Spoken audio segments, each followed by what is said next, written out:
Welcome to Manna at the Tap, a podcast of Tapestry Ministries. Each episode reflects on a daily Bible reading from the Revised Common Lectionary. I'm Gloria, a fellow traveler on a spiritual journey with the Tapestry community, and we refer to the daily Bible reading as our spiritual manna. It nourishes our souls, fostering spiritual growth as we share insights and interpretations that enrich our spiritual lives. Today is Wednesday, March the 4th, 2026, during the second week of Lent. The lectionary reading is from the Gospel of John in the New Testament, chapter 8.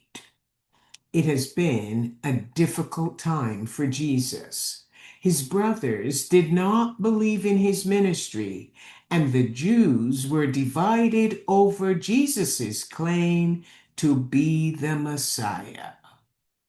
On the final day of the annual Festival of Tabernacles, Jesus went to Jerusalem and taught in the temple. Everyone went home at the end of the day, but Jesus stayed overnight on the Mount of Olives. The lectionary reading is John chapter 8, verses 1 to 11. At dawn the next day, Jesus returned to the temple, and the people gathered around him. He sat down and began teaching them. The scribes and Pharisees interrupted Jesus as he was teaching, bringing a woman they claim to have caught in the very act of adultery. They made her stand in the center and asked Jesus to judge her because, according to the law of Moses, they were to stone such women. The author of the Gospel of John tells us that their motive was to put Jesus to the test and to find grounds to accuse him. Jesus refused to answer them and instead stooped down, beginning to write on the ground with his finger. The scribes and Pharisees kept pressing him for a response. He then stood up and spoke directly to them. The one without sin among you should be the first to throw a stone at her. Jesus then bent down again and continued writing on the ground.